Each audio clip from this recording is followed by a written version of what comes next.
welcome back to the Mighty Blues. My name is, of course, Camden, and I am back from my holiday in sunny Spain. I had a fantastic time, thanks for asking. Back to talk about the Blues, of course. Now, I did upload a couple of videos while I was away. Obviously, I uploaded the team news reaction to the team on Sunday for the Crystal Palace game. I then uploaded an instant match reaction to the Crystal Palace game, and I just want to say thank you so much for all the support on that instant match reaction. That done really well. And if it's something you guys would like to see in the future, if you'd like to see just a couple of minutes of me reacting to the games, like literally within the hour after the game, and then put that on before the full match review on a few days later, then that's definitely something I can do in the future. You know, it done terrifically well. And I just wanted to upload a quick reaction for you so that you weren't waiting till Wednesday, obviously today, to see the full reaction.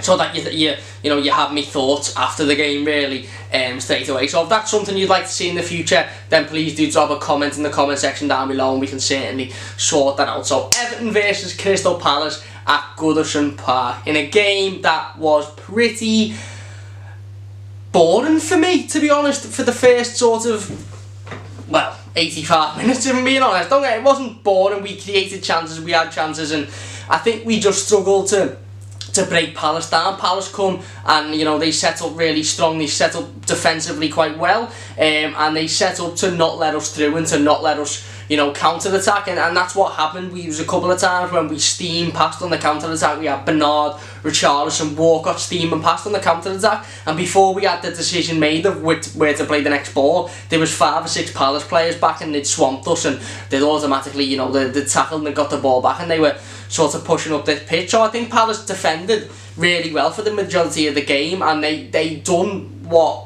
they were supposed to do. They knew how we'd play. They knew we'd come and we'd attack them, and we'd attack forcefully, and we'd pressure them, and we'd press them well, and we'd constantly be pressing and constantly be pressuring them, and they defended to sort of see that out, and they did for a large majority of the game. But I think it's just our class and the fact that Marco Silva made 3 absolutely fantastic substitutions won us the game, obviously, at the end of it. So I'll put up there my key player for the game. I believe Andre Gomes was the key player. I know Jordan Pickford got man of the match, I think it was. Obviously saved the penalty, fair enough, you can't really complain. But for me, Andre Gomes was absolutely fantastic in this game. I did manage to watch it in a pub in Palmanova. It was quite nice actually. We went into Palmanova. It was really sunny, and there was a load of Everton fans sort of sitting around this pub watching the game. So there was a lot of us, and the general consensus around the guys at the pub was that Andre Gomes had a fantastic game, and for me he did as well. Don't get me wrong, you've seen the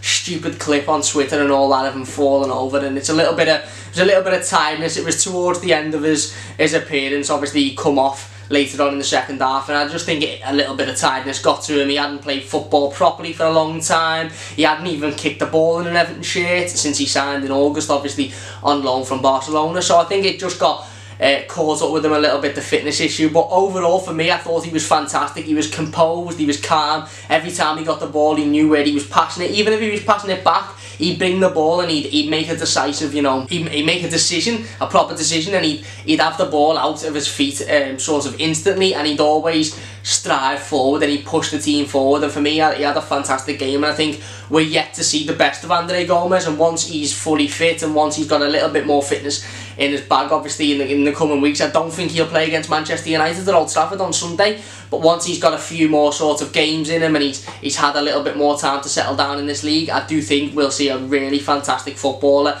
on our hands. And you could see the signs of a cracking footballer. It was just that he wasn't quite there fitness wise. He was fit enough to do a 60-minute spell, and which is fair enough, and he was fantastic in that 60-minute spell. But once he's sort of got the fitness up to complete 90 minutes and to carry on going, then that's when we'll really see just how good Andre Gomes is. In regards to the key moment there, I've sort of made it a key moment. I put the substitutions. I didn't want to pick one. I think Ademola Lookman come on and was absolutely fantastic, and then obviously Cenk Tosun coming on, getting a goal, and Dominic Calvert-Lewin coming on and getting the all-important goal that really sort of, it won us the game, let's be honest. It was in the last few minutes and it won us the game. Tosun's was a cracking finish and a really good goal, but there was less pressure on him obviously because 2 minutes earlier Calvert-Lewin had scored that really good header. So I I didn't know which substitution to pick. I thought Lookman come on and change the game. I think he was fantastic. His pace, his passion, his willingness to drive forward, and his ability to see a pass and obviously to see a cross. He crossed the ball in for Dominic Calvert-Lewin, obviously to get on the end of it. But then obviously the 2 goal scorers come on as well, so I didn't just want to single one of them out. So I think I put there the key moment as the substitutions. Again, absolutely fantastic by Marco Silva, bringing 3 attacking players on in the end of a game that he knows we hadn't dominated, because obviously Palace had their few chances, they'd hit the bar, they'd had a penalty obviously which was saved. But I think in terms of attacking prowess, we pressured them pretty much for the whole game, and we'd made sure that they knew we were on their tails, and Saka was chased down constantly after every time he got the ball, and we constantly made sure that they weren't comfortable on the ball and they didn't have the ball for long periods of time. And I think that when he brought them 3 attacking substitutions on towards the end of the game, it was just a little bit too much for Palace, and the pace and obviously the freshness of them 3 players just became too much, and we scored 2 very good goals in my opinion, and in a game where I think we deserved to win. I don't think anyone could complain that we didn't deserve to win that game. Obviously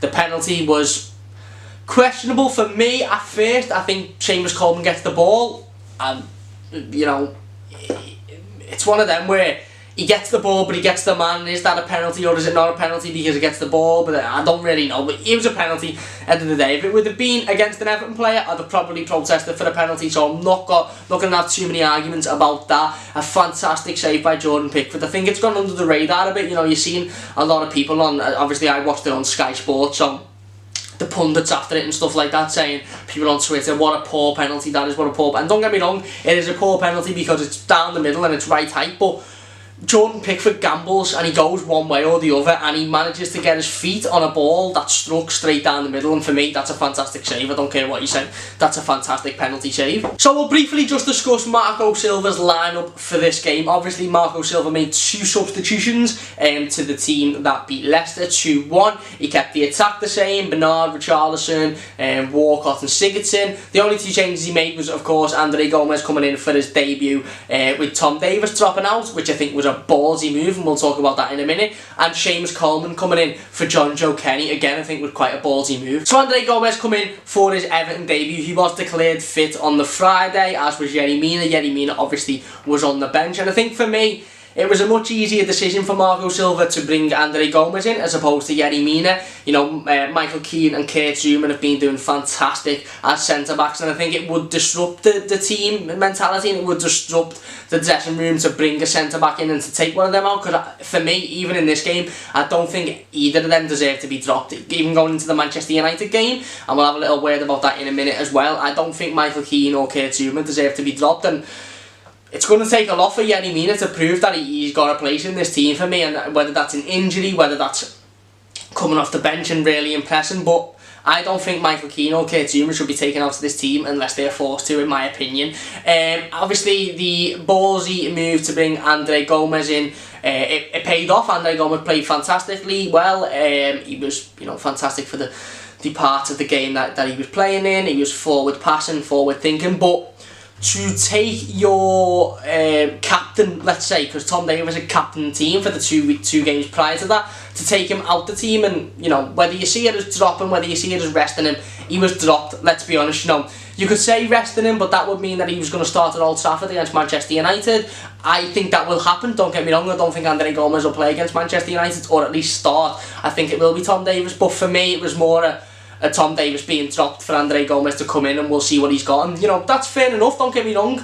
We all want to see Andre Gomez, and rightly so, you know.